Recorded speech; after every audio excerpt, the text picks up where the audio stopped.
মানুষ এবং অমানুষের ভেতরে তফাৎটা হচ্ছে বিবেকের, তফাৎটা হচ্ছে ইমপ্যাথির। তা না হলে মানুষ আর অমানুষ দেখতে একই রকম, বোঝা ভীষণ মুশকিল। আর একটা মানুষকে আপনার চিনতে হলে তার প্যাটার্ন আপনার বুঝতে হবে, তার অভ্যাসগুলো আপনার দেখতে হবে।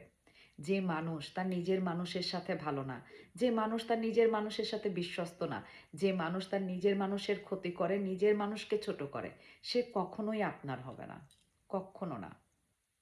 যে বোন তার বোনকে ঠকায় সে মানুষ ভালো না, যে স্বামী তার স্ত্রীকে ঠকায় সে মানুষ ভালো না, যে মা তার সন্তানকে ছোট করে, তার সন্তানের স্বার্থ দেখে না, সেই মাটি ভালো না।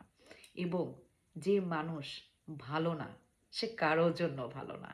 এমন মনে হতে পারে সে তো তার জন্য ভালো না, আমার জন্য ভালো, শুধু সময়ের অপেক্ষা। যে খারাপ সে প্রত্যেকটা ক্যারেক্টারে খারাপ, আর যে ভালো, যে বিশ্বস্ত, সে যার সাথে যতটুকু আছে, যেভাবে আছে, সেখানে বিশ্বস্ত। মনে রাখবেন, একটি মানুষকে ভালো খারাপ বানায় তার বিবেক, তার ইমপ্যাথি, তার ভালো খারাপের বিবেচনা।